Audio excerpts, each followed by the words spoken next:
She's not pretty enough to marry well, so giving the real inheritance to her would be like throwing money into the ocean, her mother said at her grandmother's house in Vancouver, while relatives stood around pretending not to hear.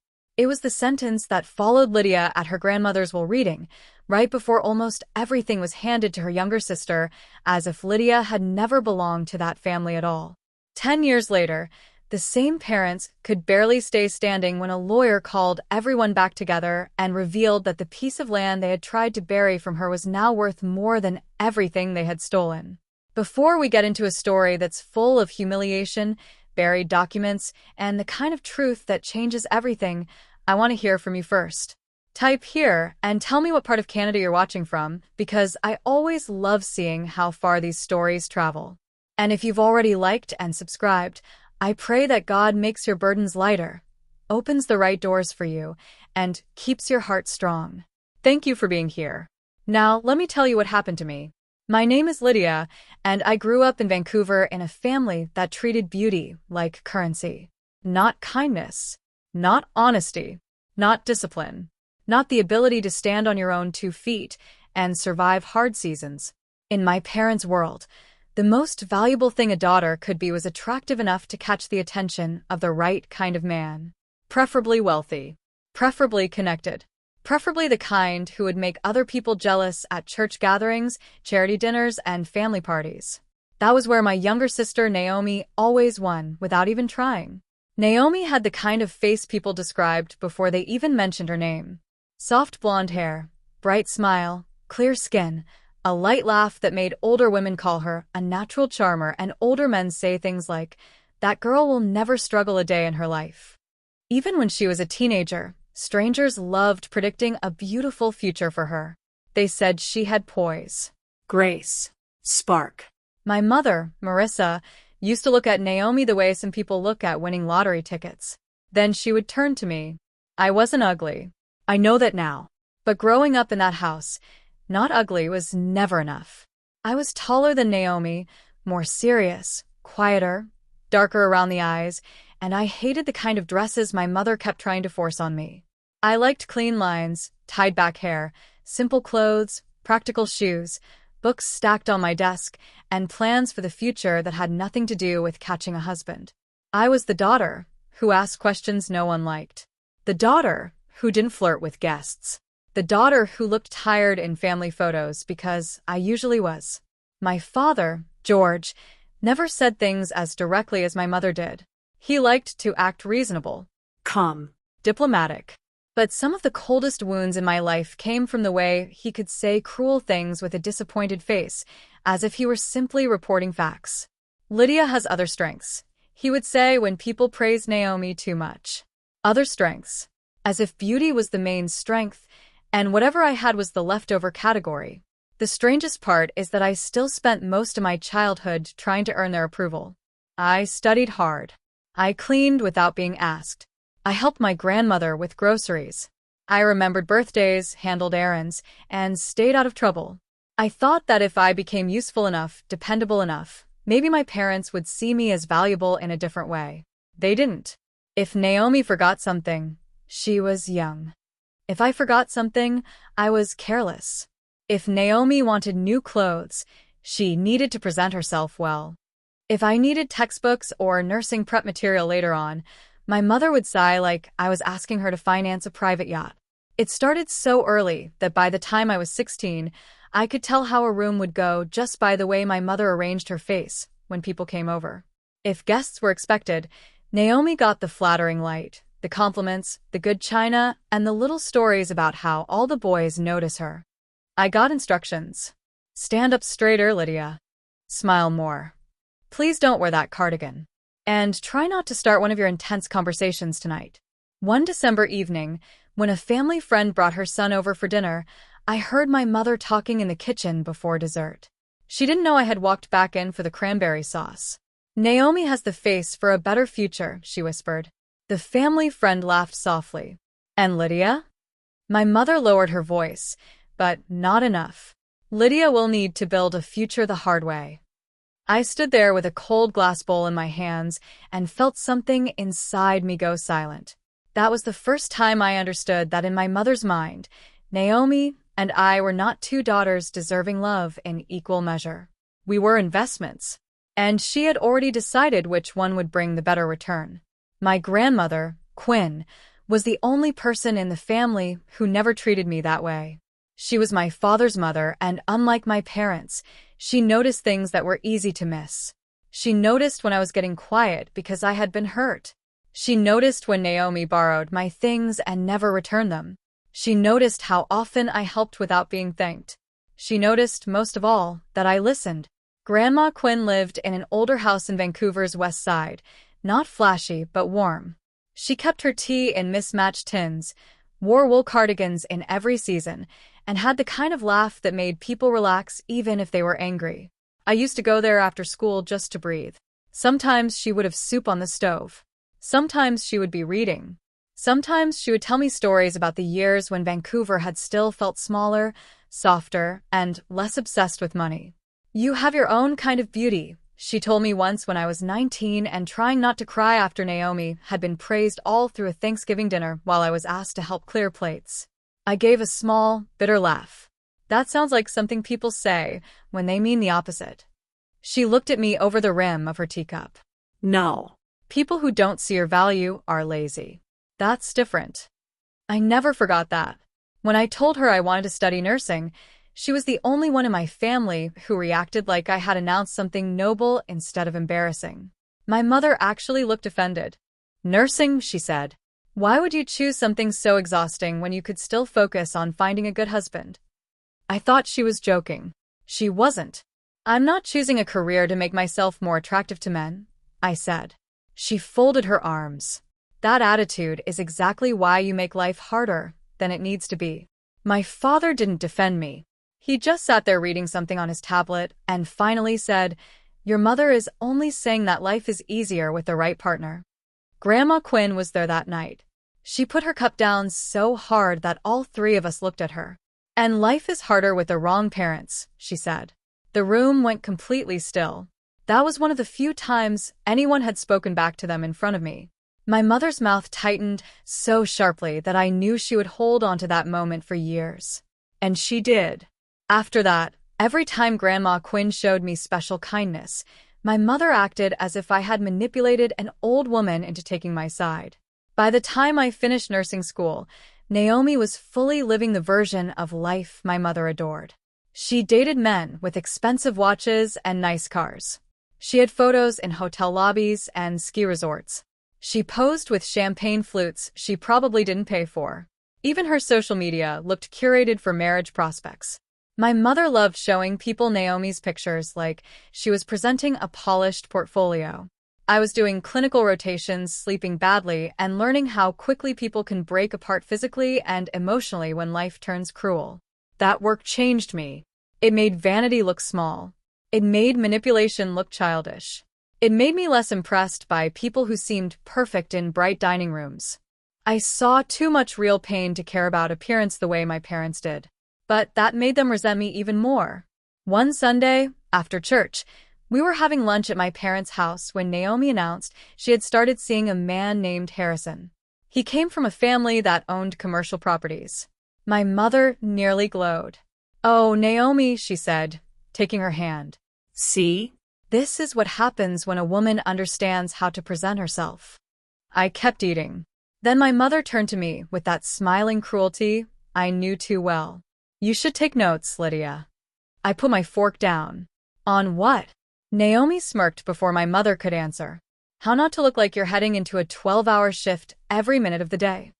George let out a dry little chuckle into his glass. I looked at all of them and felt heat rise behind my eyes. I just got off a 12-hour shift. My mother waved her hand dismissively. That's exactly the point. I waited for someone to say that was enough. No one did.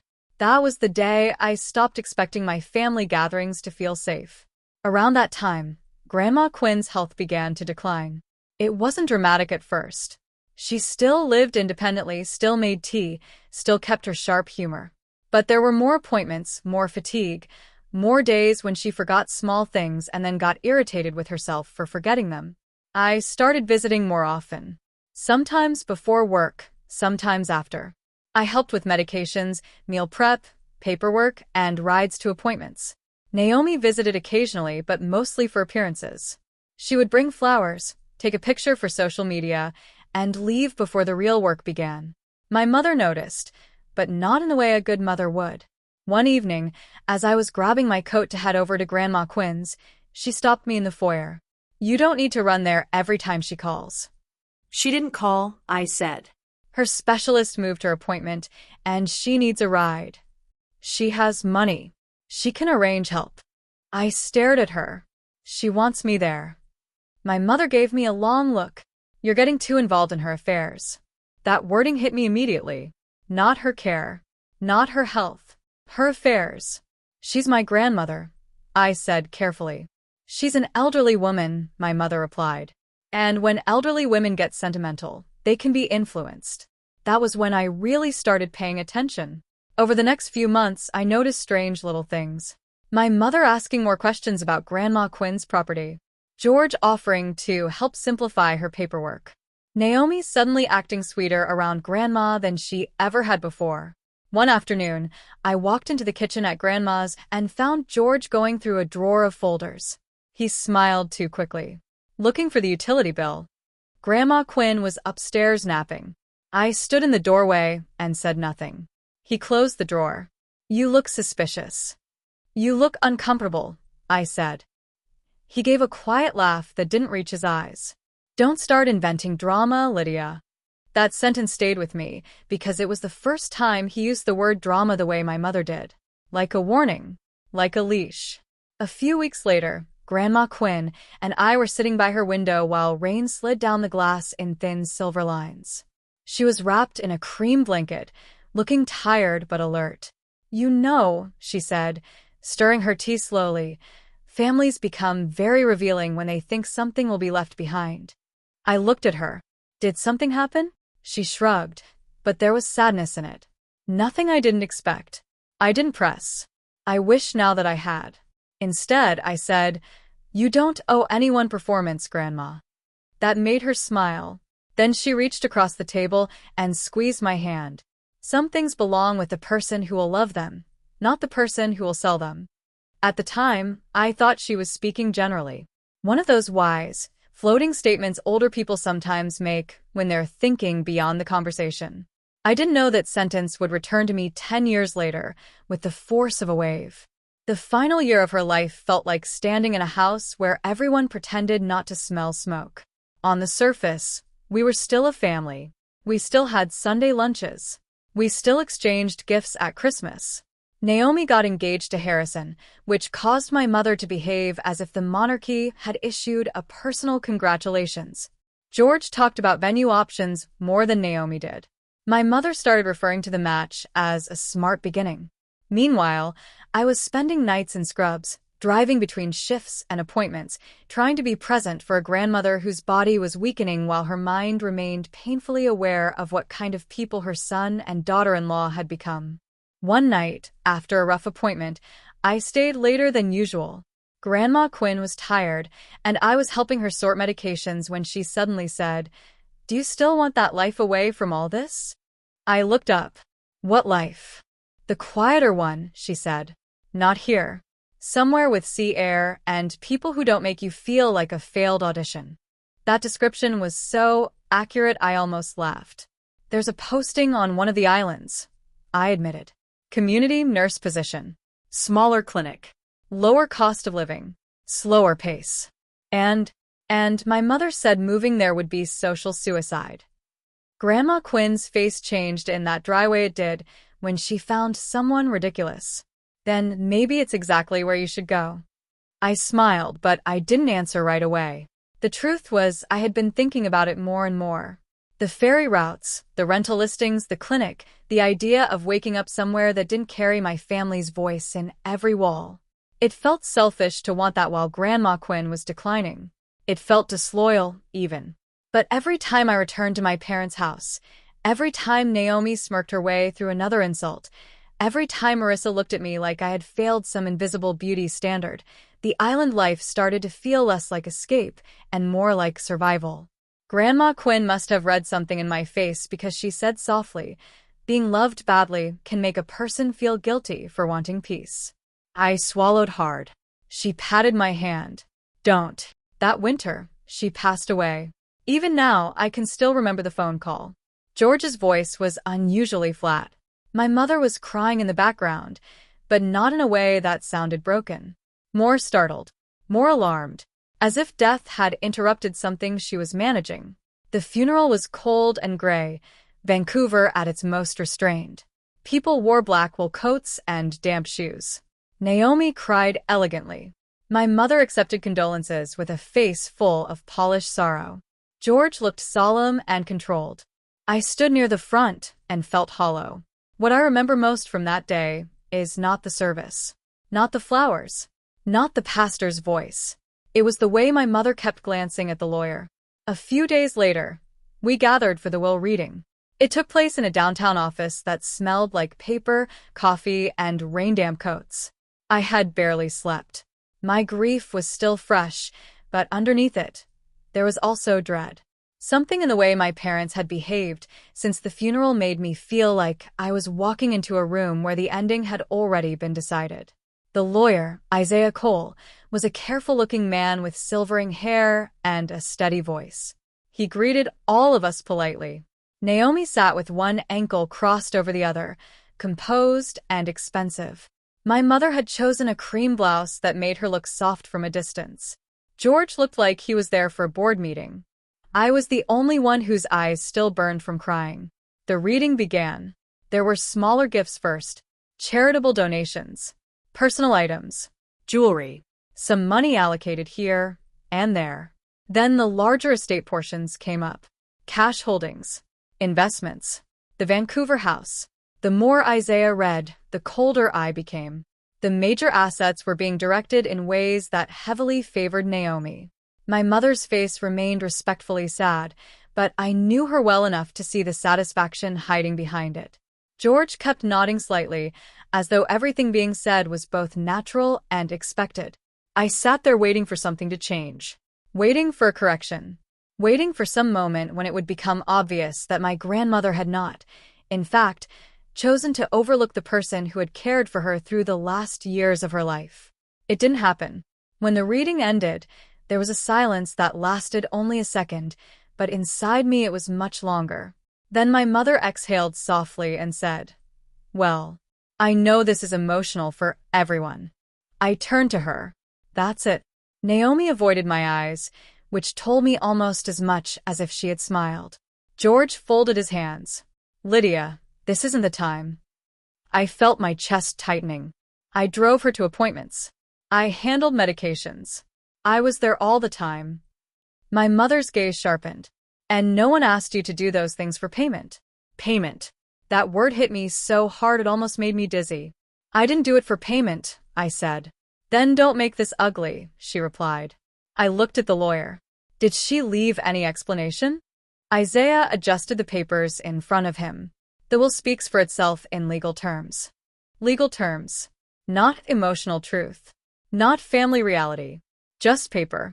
Naomi finally spoke, her voice carefully sympathetic. "Lydia, Grandma loved you. This isn't about that." I laughed once, and it came out wrong. "Then, what is it about?" My mother answered before Naomi could. "It's about practicality." I stared at her. She straightened her shoulders and delivered the sentence that would live in my bones for the next decade. "Naomi has the kind of future that benefits from proper family backing. You," she said, giving me a quick, dismissive once-over, "were never likely to marry into a life where appearances like this wouldn't matter." For a second, I genuinely couldn't breathe. The lawyer looked down. George said nothing. Naomi whispered, "Mom," but she didn't sound shocked. She sounded embarrassed that it had been said out loud.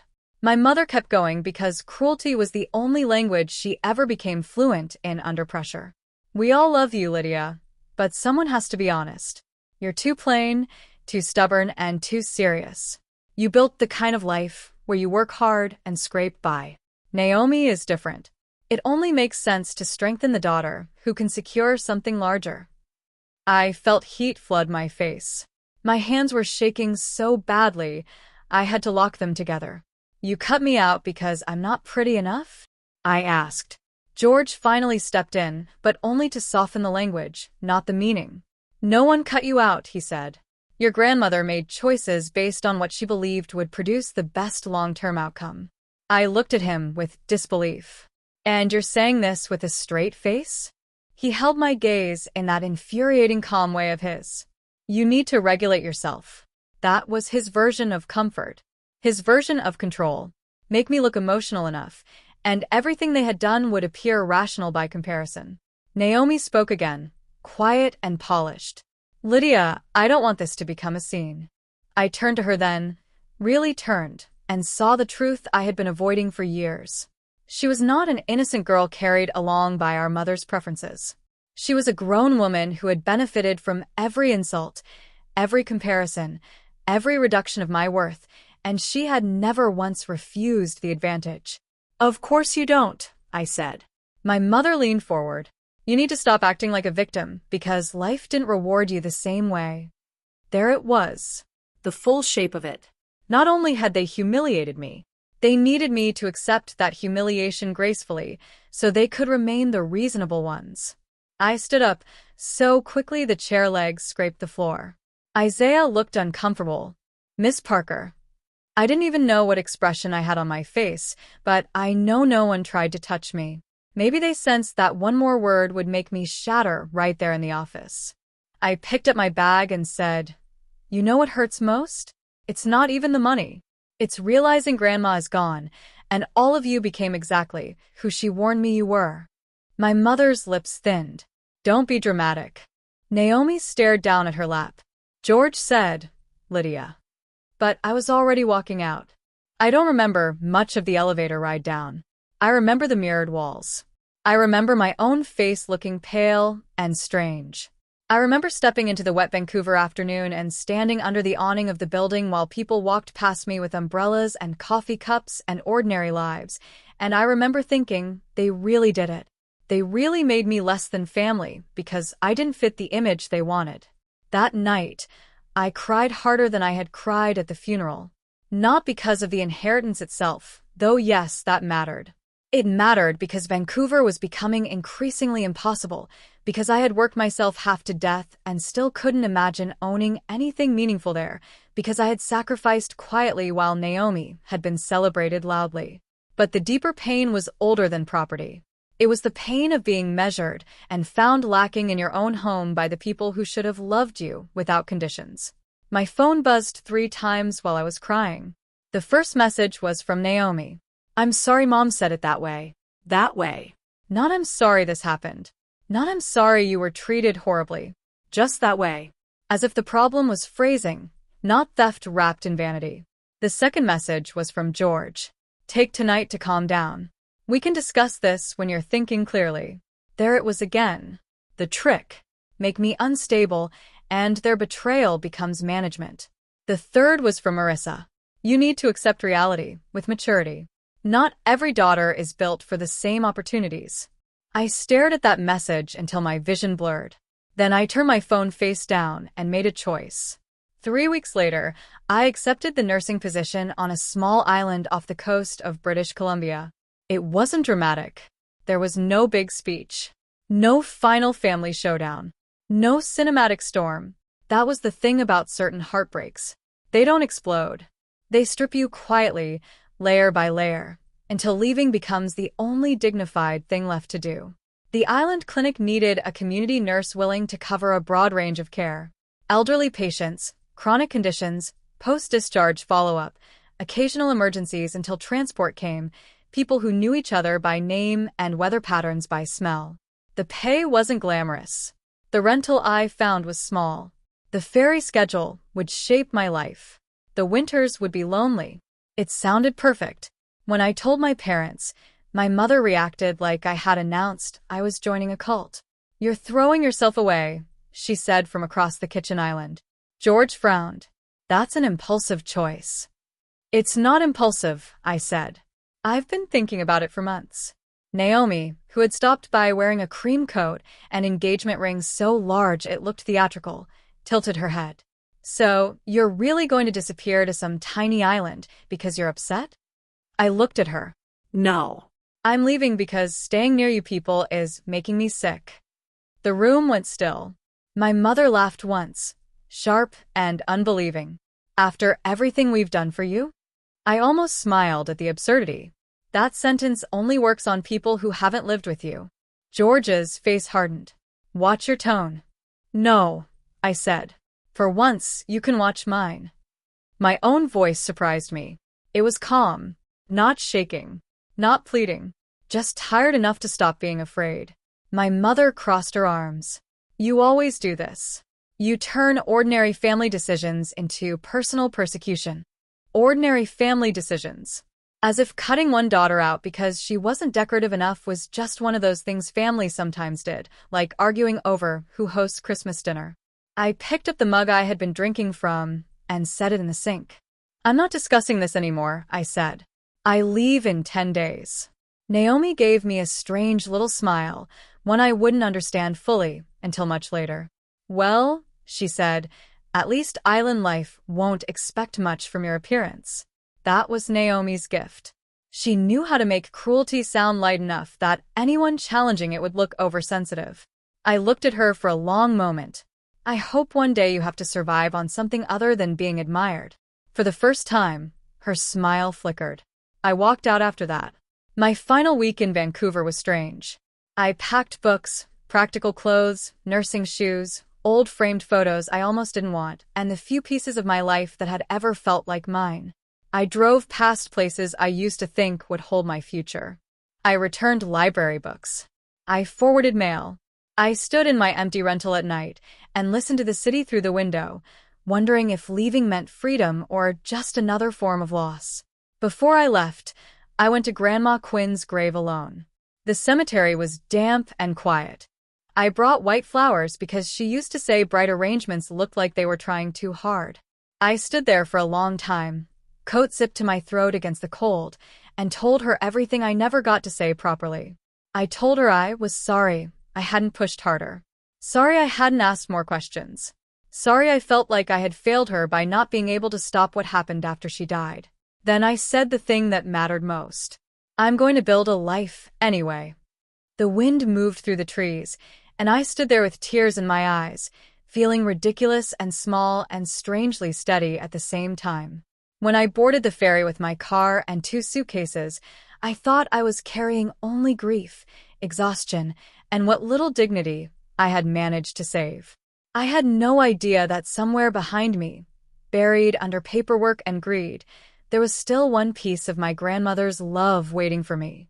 And I had absolutely no idea that the family who had treated me like I was worth less than a pretty face had not just insulted me. They had already committed themselves to a lie that would one day cost them everything. Let me ask you a second. If your own family kept comparing you to a sibling, would you stay quiet or would you cut contact immediately? I'll be honest, back then, I stayed quiet far too long because I kept hoping love would eventually act like love. Looking back now, I think false peace inside a cruel family can cost you years of your life. The island saved me slowly. That's the best way I can explain it. Not in some dramatic, magical way where pain disappears the second you see ocean fog rolling over a dock. It was slower than that. More stubborn. More ordinary. The kind of healing that comes through repetition. Through early mornings, clean air, steady work, and the relief of going days at a time without hearing your own name spoken with contempt. I rented a small basement suite attached to a weathered cedar house owned by a widow named Piper. She was in her 60s, wore rubber boots more than proper shoes, and had the kind of practical kindness that never made a show of itself. She left me jars of chowder in my fridge when she knew I'd had long shifts. She never asked nosy questions. And when she did ask about my family, it was with the kind of gentleness that made lying feel exhausting. So, after a few months, I stopped lying. The clinic was small, which meant everyone did a little of everything. Some days I was checking blood pressure for older residents who knew the history of every road and every family on the island. Some days I was helping with medication plans, wound care, palliative visits, post-surgery check-ins, or ferry transfer coordination for cases that needed a mainland hospital. In Vancouver, I had often felt invisible unless someone needed something. On the island, people looked me in the eye and thanked me like they meant it. At first, that almost hurt. It took time for my body to understand that ordinary respect wasn't a trick. The first winter there was hard. The rain felt endless. The ferry cancellations made me restless. Some nights the silence in my suite felt so big it almost echoed. I missed my grandmother in very specific ways. I missed the sound of her teacup against the saucer. I missed the way she used to say my name when she already knew I was upset. I missed being known by someone who didn't try to turn that knowledge into leverage. But even in the loneliness, there was peace. No one on the island cared whether I looked marriageable. No one measured my face against my future. No one acted as if my value rose or fell depending on whether a wealthy man might find me charming at a dinner table. I was useful there. Trusted. Tired, yes. Often overworked. But useful in a real way. After about a year, I stopped checking Naomi's social media. That was a bigger milestone than it should have been. Before that, I would look sometimes late at night, always telling myself it was harmless. Just curiosity. Just wanting to know what was happening. But really, I was checking whether the hierarchy my parents worshipped was still rewarding her. Most of the time, it was more luxury trips. A wedding to Harrison at a vineyard outside Kelowna. Photos in fitted white dresses, ski lodges, lakefront resorts, private dinners. My mother smiling beside her like she had personally negotiated peace in the world. Then one night I looked at one of those photos and realized something strange. I didn't want her life. I wanted fairness, yes. I wanted truth. I wanted what had been stolen from me. But I did not want to live in rooms where people worshiped surfaces and called that success. So I stopped looking. Years passed that way. Not quickly. Not slowly either. Just steadily. I became part of the island in the way people do when they stop introducing themselves as temporary. I learned which patients hated being fussed over. I learned which roads flooded first in November. I learned who needed a little extra time because they were lonely and pretending they weren't. I started taking my coffee on the dock before morning shifts when the weather allowed it. I bought a used Subaru that rattled in cold weather. I saved carefully. I let myself become the kind of woman my family had never admired, competent, self-contained, emotionally observant, and not interested in performing softness for approval. I also stopped answering most of my parents' calls. George would leave restrained voicemails every few months. Just checking in. Your mother worries more than she says. Families should try to stay connected. Marissa's messages were worse because they dressed guilt up as affection. You only get one mother. It's sad when daughters carry resentment too long. I hope island life hasn't made you antisocial. Naomi's messages were rare, but when they came, they always had that same polished superiority hidden under concern. Hope you're doing okay out there. You always did like simpler places. Harrison and I are hosting for Christmas if you ever decide to rejoin civilization. I ignored almost everything. Not because I was bitter all the time. That would have been easier in a way. Constant anger gives you structure. What I felt was more complicated than that. I simply stopped volunteering my heart to people who treated it like a disposable thing. Around year 6 on the island, I met Jonah. He wasn't some fantasy reward sent to prove my parents wrong. Life doesn't work like that, at least not in the clean way stories like to pretend. He was a paramedic on the mainland who rotated through ferry-connected communities often enough that we kept running into each other during handoffs. He had broad shoulders, tired eyes, a dry sense of humor, and the rare gift of listening without rushing to interpret what he heard. The first thing I liked about him was that he never stared at me as if he was scoring my appearance against an invisible list. The second thing I liked was that he didn't try to save me from my own life. He just asked good questions.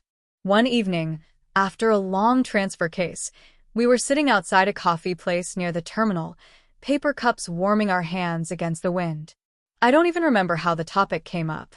Maybe I was more tired than usual. Maybe he had earned more trust than I realized. But somehow I heard myself say, my family always acted like my sister was the daughter worth investing in. Jonah looked at me for a second. That sounds like a deeply ugly way to love people. I laughed then. Not because it was funny. Because it was the cleanest anyone had ever said it. We never rushed into anything. That was probably why it lasted. By the time I hit year 10 on the island, my life had shape.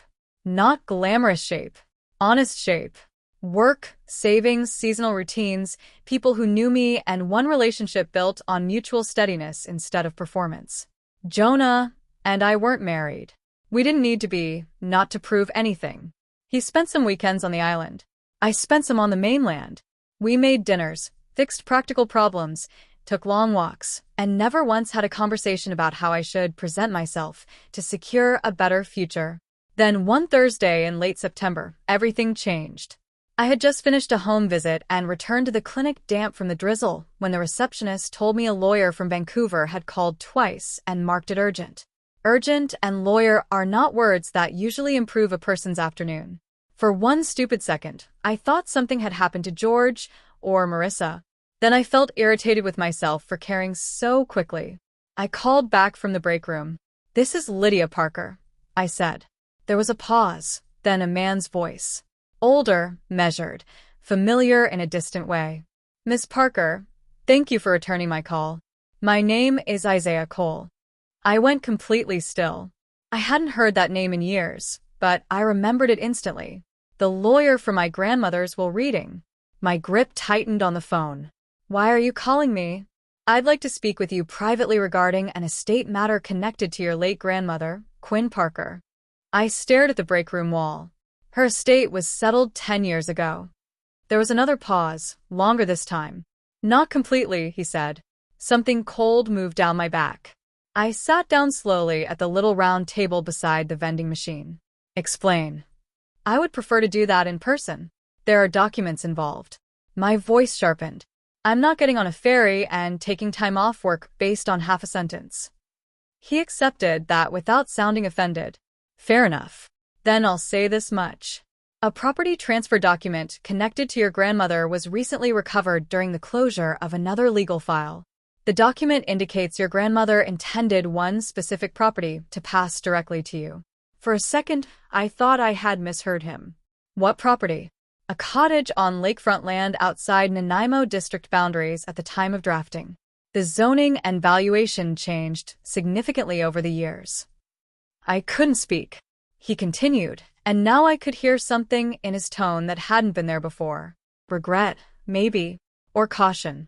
"The transfer instruction does not appear to have been disclosed during the original estate administration meeting."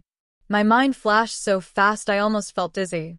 Grandma Quinn saying, "Some things belong with the person who will love them, not the person who will sell them." George in the drawer of folders. My mother saying I was too involved in Grandma's affairs. The will reading. The coldness. The satisfaction. The way they had acted like the matter was closed before I had even entered the room. "Who hid it?" I asked, and my voice barely sounded like mine. "I think that is something we need to discuss carefully with the documents in front of us." That careful answer told me enough to make my hands start shaking. I took the next day off and went to Vancouver. The ferry ride felt unreal. Gray water, white wake, wet railings, people drinking coffee and looking at phones while I sat near the window feeling as though 10 years had collapsed inward and trapped me inside them. By the time I reached Isaiah's office, I was so tense my shoulders ached. He looked older, more tired, but he also looked like a man who had been carrying a professional failure for a long time. After I sat down, he placed a folder on the desk and opened it carefully. Inside were copies of documents, handwritten notes, an unsigned internal memo, and one stamped transfer instruction bearing my grandmother's name. My eyes locked on it immediately. The property was described in dry legal language, but the address meant nothing to me until Isaiah slid over a map printout and valuation summary. "It's a lakeside cottage property in what is now a luxury recreational corridor," he said.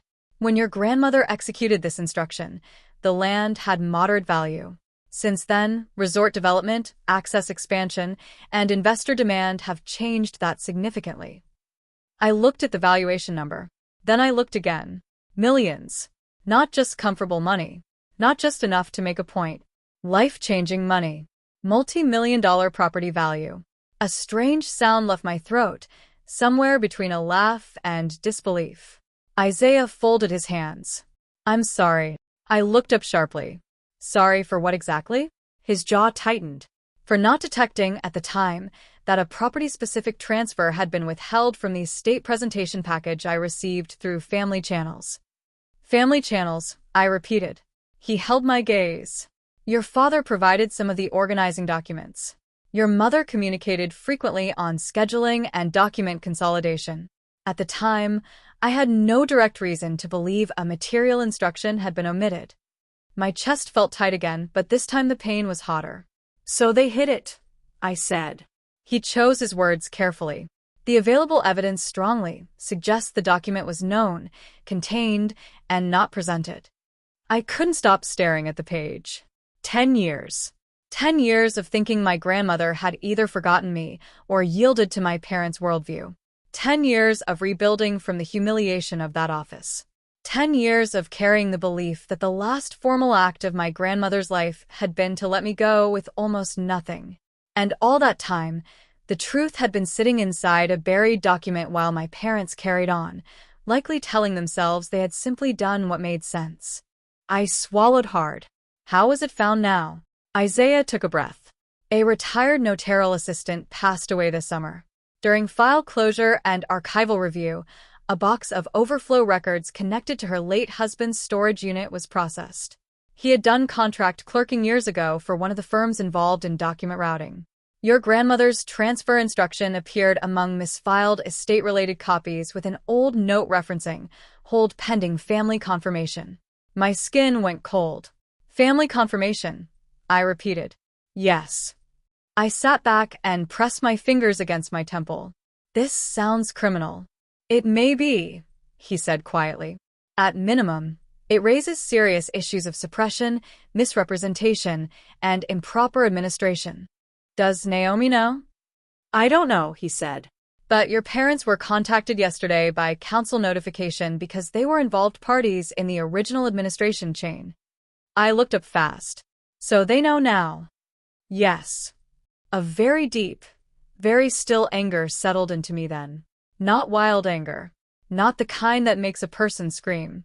The opposite, really. The kind that sharpens your hearing and lowers your voice. What do I do?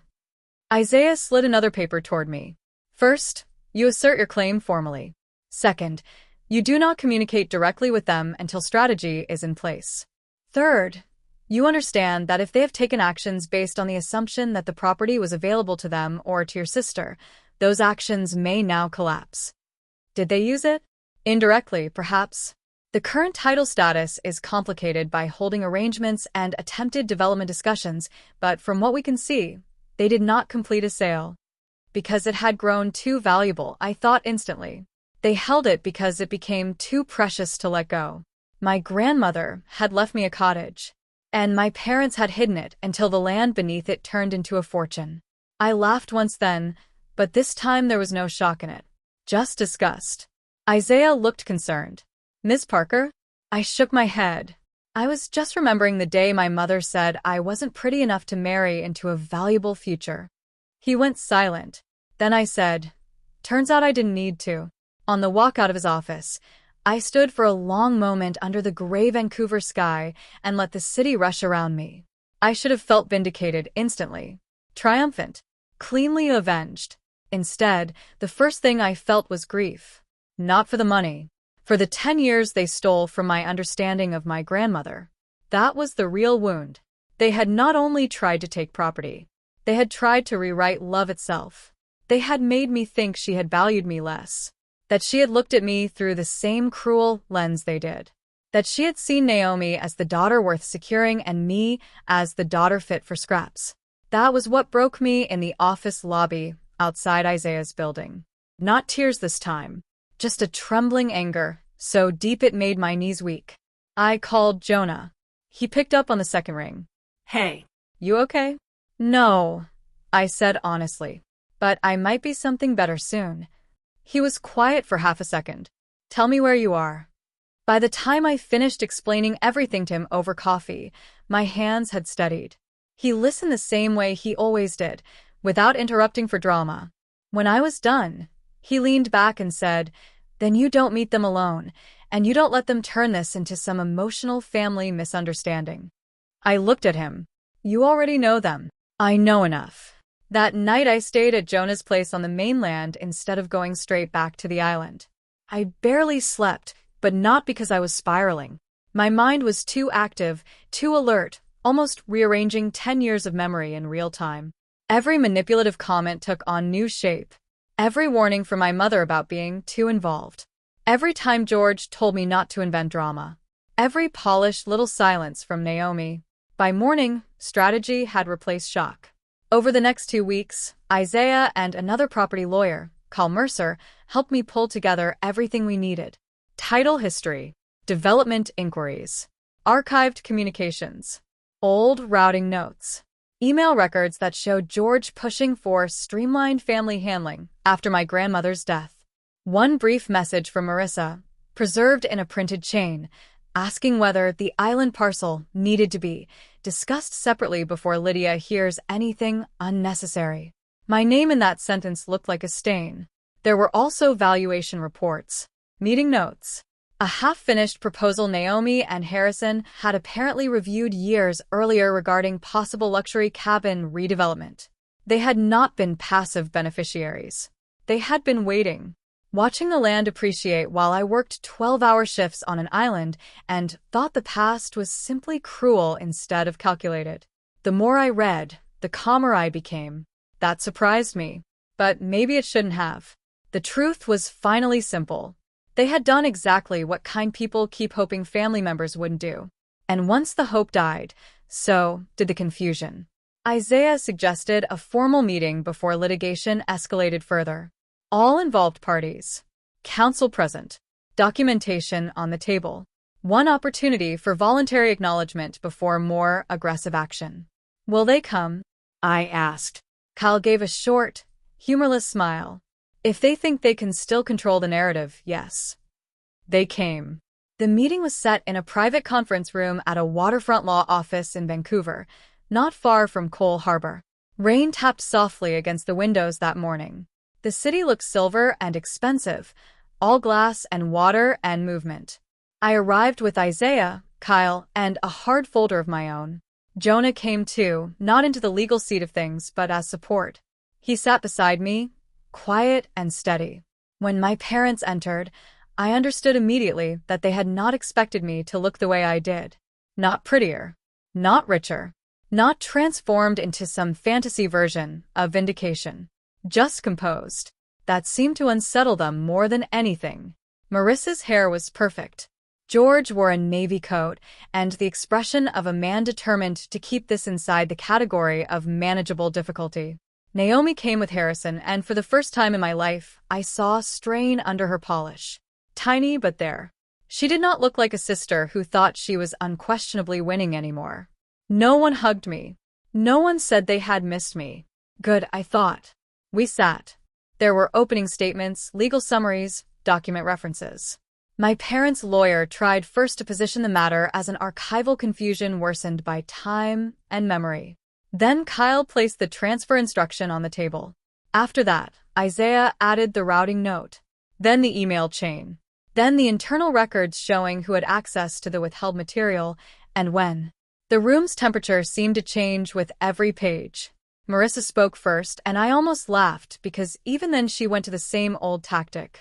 This is being framed very unfairly, she said, voice strained but controlled. We were trying to protect family peace during a painful time. I looked at her and thought, there it is. Reversing victim and perpetrator. Kyle answered before I did. Family peace is not a legal justification for suppressing a property transfer. George leaned forward. No one suppressed anything intentionally. There were multiple papers, a death, emotional stress, and confusion about how certain parcels were categorized. Kyle slid over one of the messages. Then perhaps you can explain your instruction that the island parcel should be discussed separately before Lydia hears anything. George's face changed. It was small. Just a flicker. But I saw it. The exact instant he realized the room had moved beyond language management. Naomi turned to Marissa. Mom. Marissa didn't answer her. She was staring at the page. Harrison, who had probably spent years believing he married into a merely complicated family rather than an openly predatory one, Looked like he wanted to stand up and walk out. Then George did what men like him always do when the polished explanation starts failing. He moved toward Tone. "Lydia," he said, as if this were a private misunderstanding between reasonable adults, "you need to understand that at the time, the cottage wasn't especially valuable. The broader estate distribution had already been shaped, and reopening things would have caused unnecessary conflict." I almost smiled. Unnecessary conflict. As if truth becomes optional when honesty might embarrass the wrong people. I said very calmly, "You let me believe Grandma left me with almost nothing." George's jaw tightened. That was not the intention. Then what was the intention? I asked. To wait until the property became useful enough to keep? No one answered. So, I turned to Marissa. "You told me I wasn't pretty enough to marry into a future worth investing in. Do you remember that?" She flushed. "This is not the time for emotional accusations." "It's exactly the time," I said. "Because that sentence was not random. It was part of how you justified doing this." Naomi looked at me then, and for the first time, she did not look smug. She looked cornered. "I didn't know all of it," she said quietly. I held her gaze. "Did you know there was a property Grandma wanted me to have?" Her silence gave me the answer before she spoke. "I knew there were discussions," she said. "Mom said it was complicated." Harrison turned to her so sharply that even she flinched. "You knew?" he asked. Naomi's face went pale. "Not like that. But there is no elegant way to admit you knew your sister was being cheated, only that the cheating had been softened for your comfort." Kyle laid out the current valuation summary then. The number sat on the table like a bomb no one could push back under the floorboards. Marissa actually put a hand to her chest. George stared at it and went silent in a way I had never seen before. Naomi whispered, "Oh my God." That was the moment. Not when they first saw the document. Not when the lawyers referenced suppression. Not even when Jonah entered with me, calm and solid, proving that my life had not in fact collapsed without their approval. No. The real turning point came when the value was impossible to minimize. Because for 10 years they had convinced themselves the hidden thing was manageable. Strategic. Understandable. Maybe even smart. But millions made their morality visible. All at once. Every choice looked exactly as ugly as it was.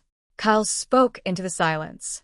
"Our client intends to assert immediate ownership rights, challenge all contrary assumptions and arrangements, and seek damages and costs if this is not resolved cleanly." Marissa turned to me then, and I saw panic crack through her face.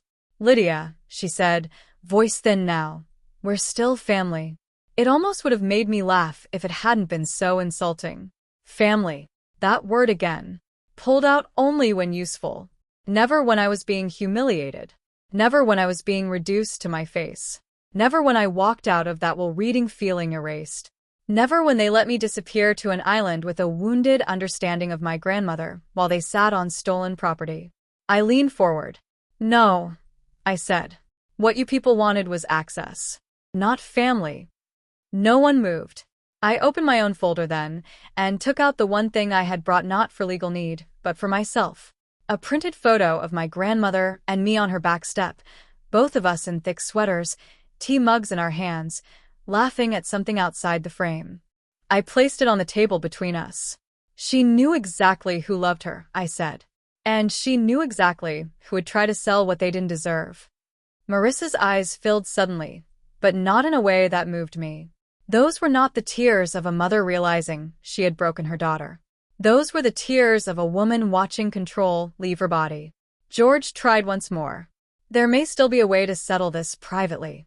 Kyle answered, "That depends on whether your clients are prepared to sign acknowledgement and transfer terms today." George looked at Marissa. Marissa looked at Naomi. Naomi looked at Harrison, who looked like he was seeing all of them clearly for the first time. I sat back in my chair and waited. By the end of that meeting, the shape of my future had changed. Not because they apologized. They didn't, not properly. Marissa cried and said she had only ever wanted security for the family. George called it a terrible series of choices. Naomi tried to speak to me twice in the hall and once in the lobby, but every sentence started with her own discomfort. Harrison left before she did, furious and humiliated. No. My future changed because the paper trail beat their performance. That was the lesson. Not everyone feels guilt strongly enough to stop lying. But documents, dates, routing notes, and recorded intent can pin down even the most polished kind of betrayal. The transfer process took months because real life is less dramatic than revenge fantasies. There were title corrections, negotiated concessions, tax reviews, and legal threats that faded once George realized he was standing on rotten ground. But by spring, the lakeside cottage was legally, undeniably mine. The first time I drove out there, I went alone. The road curved through tall trees and opened onto water, so still it looked painted. The cottage itself was older than I expected.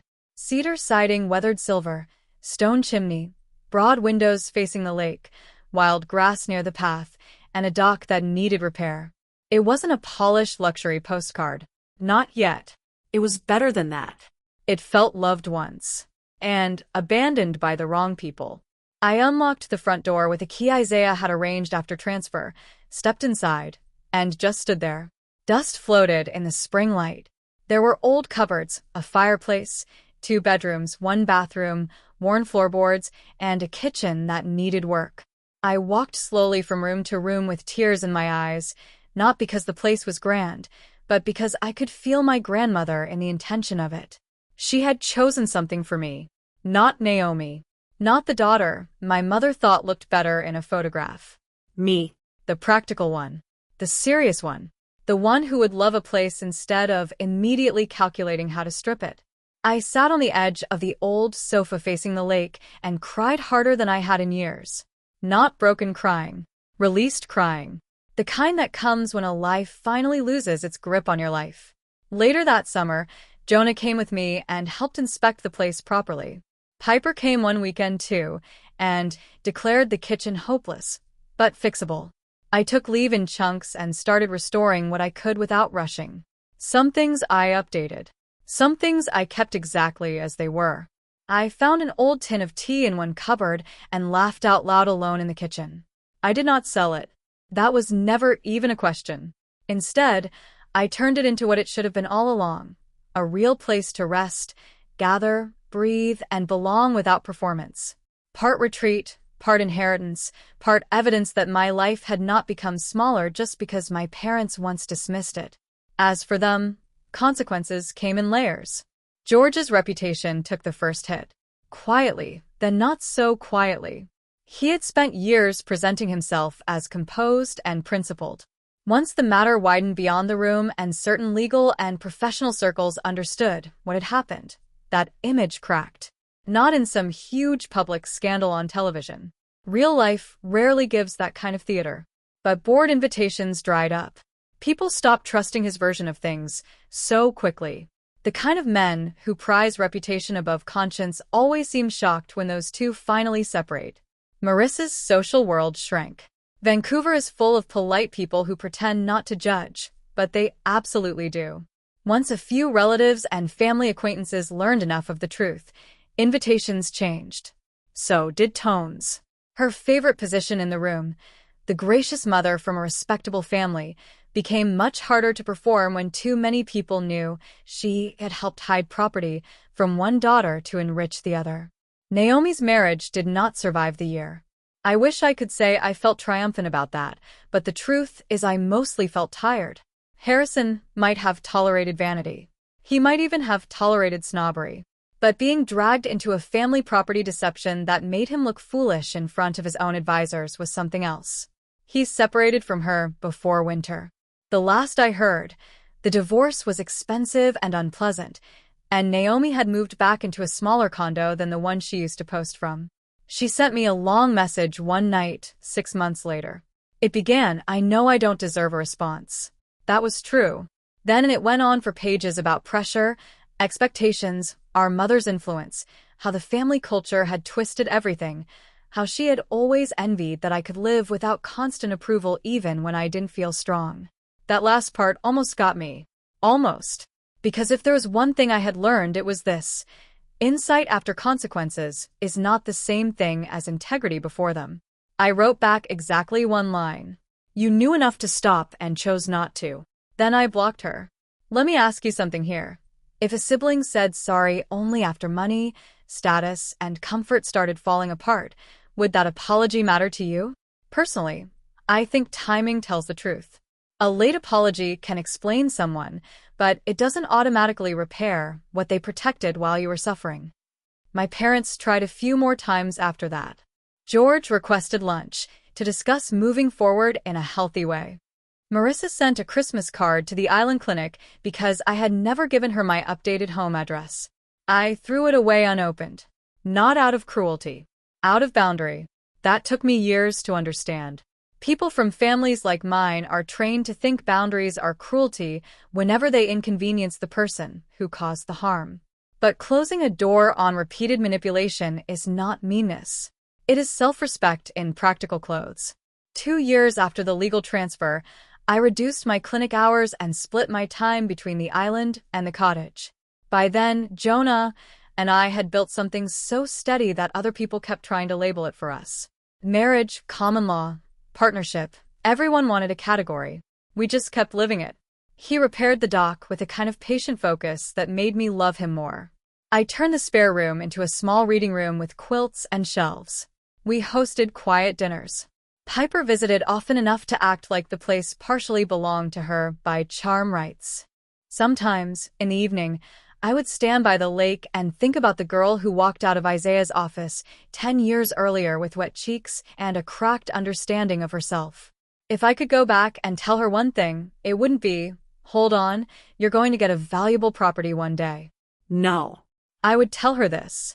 The people who misjudge, you are not the final authority on your worth. That's what really changed my life. Yes, the cottage mattered. The money mattered. Ownership mattered. Having the truth legally recognized mattered. But the deepest shift happened when I stopped seeing myself through the eyes of people who only respected surfaces and outcomes they could brag about. I was never the daughter who failed. I was the daughter they could not control through vanity. And because they couldn't control me that way, they called me plain, difficult, serious, and not worth investing in. Now, when I sit on the dock with coffee in the morning and the lake lies quiet in front of me, I sometimes think about my grandmother's sentence one last time. Some things belong with the person who will love them, not the person who will sell them. She was right.